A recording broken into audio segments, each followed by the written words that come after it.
بسم الله الرحمن الرحيم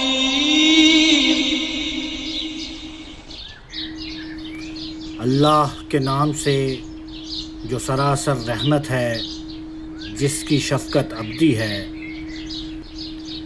یقیناً اللہ ہی میرا بھی رب ہے اور تمہارا بھی، لہٰذا تم اسی کی بندگی کرو، یہی سیدھی راہ ہے۔ پھر جب عیسیٰ نے محسوس کیا کہ یہ لوگ انکار ہی کریں گے تو اس نے حواریوں سے کہا، کون اللہ کی راہ میں میرا مددگار ہوتا ہے؟ حواریوں نے جواب دیا، ہم ہیں اللہ کے مددگار، ہم اللہ پر ایمان لائے ہیں اور آپ گواہ رہیے کہ ہم نے سر تسلیم خم کر دیا ہے۔ پروردگار، ہم نے اسے مان لیا ہے جو آپ نے نازل کیا ہے، اور اس کے تقاضوں کو پورا کرنے کے لیے رسول کی پیروی اختیار کر لی ہے، سو آپ ہمیں اس کی گواہی دینے والوں میں لکھ لیں۔ یہ ہوا اور بنی اسرائیل نے اس کے خلاف خفیہ تدبیریں کرنا شروع کیں، اور اللہ نے بھی اس کے جواب میں خفیہ تدبیر کی، اور ایسی تدبیروں میں اللہ سب سے بڑھ کر ہے۔ اس وقت جب اللہ نے کہا، اے عیسیٰ، میں نے فیصلہ کیا ہے کہ تجھے وفات دوں گا اور اپنی طرف اٹھا لوں گا، اور تیرے ان منکروں سے تجھے پاک کروں گا، اور تیری پیروی کرنے والوں کو قیامت کے دن تک ان منکروں پر غالب رکھوں گا۔ پھر تم سب کو بالآخر میرے پاس آنا ہے، تو اس وقت میں تمہارے درمیان ان چیزوں کا فیصلہ کر دوں گا جن میں تم اختلاف کرتے رہے ہو۔ سو یہی منکرین ہیں جن کو میں دنیا اور آخرت دونوں میں سخت سزا دیتا ہوں، اور وہ اپنے لیے کوئی مددگار نہیں پاتے۔ اور جنہوں نے مانا اور اچھے عمل کیے تو ان کو اللہ ان کا پورا اجر عطا فرماتا ہے، اور حقیقت یہ ہے کہ اس طرح کے ظالموں کو اللہ ہرگز دوست نہیں رکھتا۔ یہ ہماری آیتیں اور بڑی پرحکمت یاد دہانی ہے جو ہم تمہیں سنا رہے ہیں۔ اللہ کے نزدیک عیسیٰ کی مثال آدم کی سی ہے۔ اللہ نے اسے مٹی سے بنایا، پھر اس کو حکم دیا کہ ہو جا، تو وہ ہو جاتا ہے۔ تمہارے پروردگار کی طرف سے یہی حق ہے، لہٰذا تم کسی شبے میں نہ رہو۔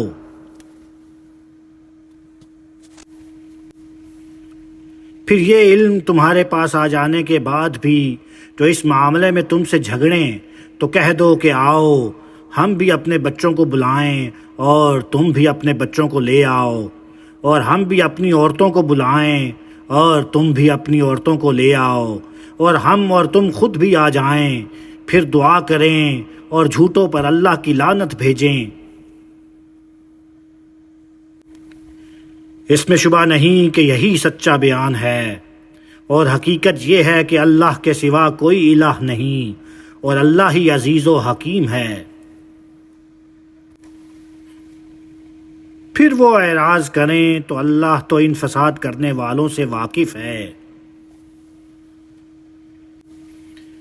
ان سے کہہ دو، اے اہل کتاب، اس بات کی طرف آؤ جو ہمارے اور تمہارے درمیان یکساں ہے، یہ کہ ہم اللہ کے سوا کسی کی عبادت نہ کریں، اور نہ اس کے ساتھ کسی چیز کو شریک ٹھہرائیں، اور نہ ہم میں سے کوئی ایک دوسرے کو اللہ کے سوا اپنا رب بنائے۔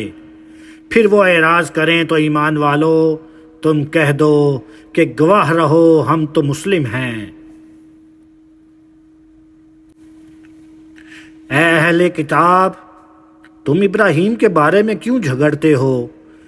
درا حالے کہ تورات اور انجیل تو اس کے بعد ہی نازل ہوئی ہیں، پھر آخر کیا تم اتنی بات بھی نہیں سمجھتے؟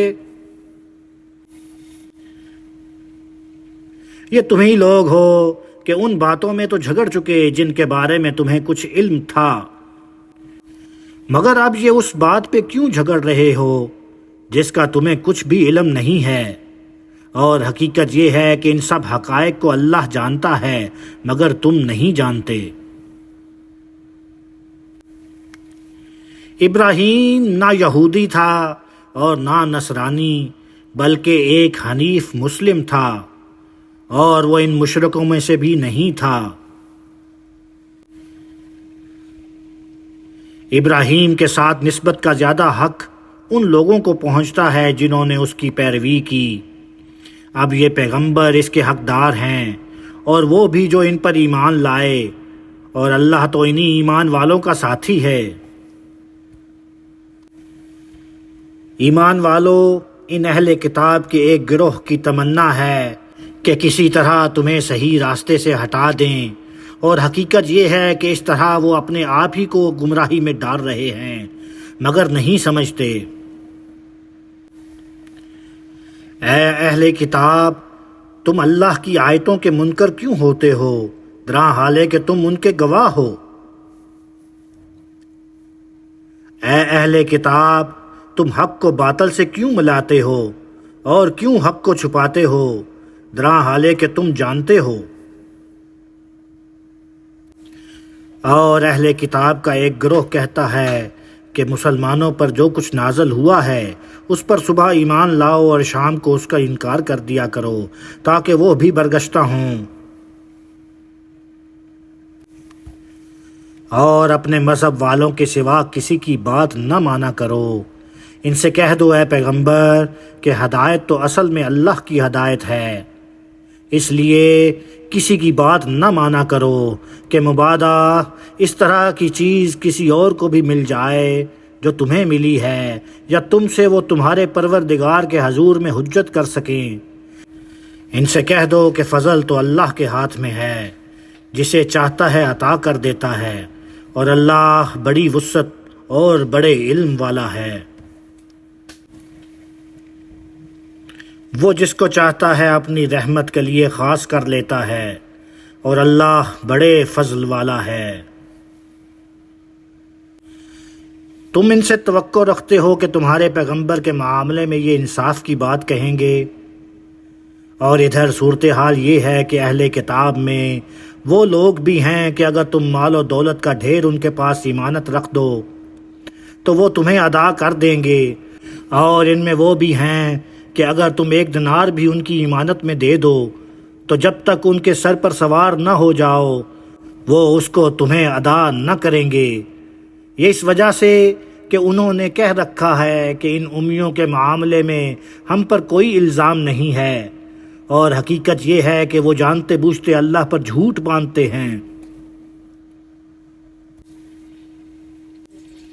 ہاں کیوں نہیں، اللہ کا طریقہ تو یہ ہے کہ جو اس کے عہد کو پورا کرے اور پرہیزگار رہے وہ اسے محبوب ہے، اس لیے کہ اللہ پرہیزگاروں سے محبت کرتا ہے۔ اس کے برخلاف جو لوگ اللہ کے عہد اور اپنی قسموں کو تھوڑی قیمت پر بیچ دیتے ہیں ان کے لیے آخرت میں کوئی حصہ نہیں ہے، اور اللہ قیامت کے دن نہ ان سے بات کرے گا، نہ ان کی طرف نگاہ التفات سے دیکھے گا، اور نہ انہیں گناہوں سے پاک کرے گا، بلکہ وہاں ان کے لیے ایک دردناک سزا ہے۔ اور ان میں وہ لوگ بھی ہیں کہ اللہ کی کتاب کو پڑھتے ہوئے اپنی زبان کو اس طرح توڑتے مروڑتے ہیں کہ تم سمجھو کہ وہ جو کچھ پڑھ رہے ہیں وہ کتاب ہی کی عبادت ہے، درا حالے کہ وہ کتاب کی عبادت نہیں ہوتی، اور کہتے ہیں کہ یہ اللہ کی طرف سے ہے، درا حالے کہ وہ اللہ کی طرف سے نہیں ہوتا، اور اس طرح جانتے بوجھتے اللہ پر جھوٹ باندھتے ہیں۔ پھر یہی نہیں، وہ اللہ کے پیغمبر پر بھی جھوٹ باندھتے ہیں، اور نہیں سوچتے کہ کسی انسان کی یہ شان نہیں ہے کہ اللہ اس کو اپنی کتاب دے اور اس کے مطابق فیصلہ کرنے کی صلاحیت اور نبوت عطا فرمائے، پھر وہ لوگوں سے یہ کہے کہ اللہ کی بجائے تم میرے بندے بن جاؤ۔ نہیں، بلکہ وہ تو یہی کہے گا کہ لوگو اللہ والے بنو، اس لیے کہ تم اللہ کی کتاب پڑھتے اور پڑھاتے ہو۔ اور نہ وہ تم سے یہ کہے گا کہ فرشتوں اور نبیوں کو اپنا رب بنا لو، تمہارے مسلمان ہو چکنے کے بعد کیا وہ تمہیں کفر اختیار کرنے کی ترغیب دے گا؟ اور انہیں یاد دلاؤ جب اللہ نے نبیوں کے بارے میں ان سے عہد لیا کہ میں نے جو شریعت اور حکمت تمہیں عطا فرمائی ہے، پھر تمہارے پاس کوئی رسول اس کی تصدیق کرتے ہوئے آئے جو تمہارے پاس موجود ہے، تو تم اس پر ضرور ایمان لاؤ گے اور ضرور اس کی مدد کرو گے۔ اس کے بعد پوچھا، کیا تم نے اقرار کیا اور اس پر میرے عہد کی ذمہ داری اٹھا لی ہے؟ انہوں نے جواب دیا کہ ہم نے اقرار کیا۔ فرمایا کہ پھر گواہ رہو اور میں بھی تمہارے ساتھ گواہ ہوں۔ فرمایا کہ جو اس کے بعد اس عہد سے پھریں گے وہی نافرمان ہیں۔ یہ پیغمبر اسی طرح آئے ہیں، تو کیا یہ لوگ اب اللہ کے دین کے سوا کسی اور دین کی تلاش میں ہیں؟ دراں حالے کہ زمین و آسمان میں تواہن و کراہن سب اسی کے فرما بردار ہیں اور اسی کی طرف لوٹائے جائیں گے۔ ان سے کہہ دو کہ ہم نے اللہ کو مانا اور اس چیز کو مانا جو ہم پر نازل کی گئی اور جو ابراہیم، اسماعیل، اسحاق اور یعقوب اور ان کی اولاد پر نازل کی گئی، اور جو موسیٰ اور عیسیٰ اور دوسرے نبیوں کو ان کے پروردگار کی طرف سے دی گئی۔ ہم ان میں سے کسی کے درمیان کوئی فرق نہیں کرتے۔ یہ سب اللہ کے پیغمبر ہیں اور ہم اسی کے فرما بردار ہیں۔ یہی اسلام ہے، اور جو اسلام کے سوا کوئی اور دین اختیار کرنا چاہے گا تو اس سے وہ ہرگز قبول نہ کیا جائے گا، اور قیامت میں وہ نامرادوں میں سے ہوگا۔ تم ان کی ہدایت چاہتے ہو؟ اللہ ان لوگوں کو ہدایت کس طرح دے گا جو ماننے کے بعد منکر ہو گئے، دراں حال ہے کہ وہ اس بات کے گواہ ہیں کہ یہ رسول سچے ہیں، اور ان کی سچائی پر گواہی کے لیے ان کے پاس کھلی ہوئی نشانیاں بھی آ چکی ہیں۔ حقیقت یہ ہے کہ اللہ اس طرح کے ظالم لوگوں کو ہدایت نہیں دیتا۔ یہی ہیں کہ جن کی سزا یہ ہے کہ ان پر اللہ اور اس کے فرشتوں اور تمام انسانوں کی لعنت ہے۔ یہ اسی میں ہمیشہ رہیں گے، نہ ان سے عذاب ہی ہلکا کیا جائے گا اور نہ انہیں مہلت دی جائے گی۔ ان میں سے البتہ جو اس کے بعد توبہ اور اصلاح کر لیں وہ اس سے محفوظ رہیں گے، اس لیے کہ اللہ بخشنے والا ہے، اس کی شفقت ابدی ہے۔ اس کے برخلاف جو ماننے کے بعد منکر ہو گئے، پھر اپنے اس انکار پر بڑھتے چلے گئے یہاں تک کہ آخری وقت آ گیا، ان کی توبہ ہرگز قبول نہ ہوگی، اور وہی در حقیقت راہ سے بھٹکے ہوئے ہیں۔ اسی طرح جو منکر ہوئے اور اسی انکار کی حالت میں دنیا سے رخصت ہو گئے، ان میں سے کوئی اگر اپنے آپ کو سزا سے بچانے کے لیے زمین بھر کا سونا بھی فدیے میں دے دے تو اس سے ہرگز قبول نہ کیا جائے گا۔ یہی ہیں جن کے لیے دردناک عذاب ہے، اور وہاں وہ اپنا کوئی مددگار نہ پائیں گے۔ ان کا یہ رویہ محض اس وجہ سے ہے کہ دینداری کی بعض رسمیں پوری کر دینے کے باعث یہ اپنے آپ کو بڑی چیز سمجھتے ہیں۔ ان سے کہہ دو تم نیکی کی حقیقت کو ہرگز نہیں پا سکتے جب تک ان چیزوں میں سے اللہ کی راہ میں خرچ نہ کرو جو تمہیں محبوب ہیں۔ اس پر غور کرو اور یاد رکھو جو کچھ بھی تم خرچ کرو گے اس کا صلہ تمہیں لازماً ملے گا، اس لیے کہ اللہ اسے جانتا ہے۔ انہیں اعتراض ہے کہ یہ پیغمبر تورات کی تصدیق کرتے ہیں تو اس میں سے جو چیزیں حرام ہیں ان میں سے بعض کو حلال کیوں سمجھتے ہیں؟ کہہ دو کہ کھانے کی یہ سب چیزیں بنی اسرائیل کے لیے بھی اسی طرح حلال تھیں، سوائے ان کے جو اسرائیل نے تورات کے نازل ہونے سے پہلے خود اپنے لیے ممنوع ٹھہرا لی تھیں۔ کہہ دو کہ نہیں مانتے تو لاؤ تورات اور اس کو پڑھو اگر تم سچے ہو۔ پھر اس کے بعد بھی جو لوگ اللہ پر جھوٹ باندھیں وہی ظالم ہیں۔ کہہ دو کہ اللہ نے سچ فرمایا ہے، اس لیے اپنے ان تعصبات کو چھوڑ کر ابراہیم کے طریقے کی پیروی کرو جو اسلام کے راستے پر بالکل یکسو تھا اور مشرکوں میں سے نہیں تھا۔ اسی طرح قبلے کے بارے میں بھی انہیں اعتراض ہے۔ ان سے کہہ دو کہ اللہ کا پہلا گھر جو لوگوں کے لیے تعمیر کیا گیا وہ یقیناً وہی ہے جو مکہ میں ہے، تمام جہان والوں کے لیے برکت اور ہدایت کے مرکز کی حیثیت سے۔ اس میں کھلی ہوئی نشانیاں ہیں، ابراہیم کے خدا کے لیے کھڑے ہونے کی جگہ ہے، جو اس میں داخل ہو جائے وہ مامون ہے، اور جو لوگ وہاں تک پہنچنے کی استطاعت رکھتے ہوں ان پر اللہ کے لیے اس گھر کا حج ہے۔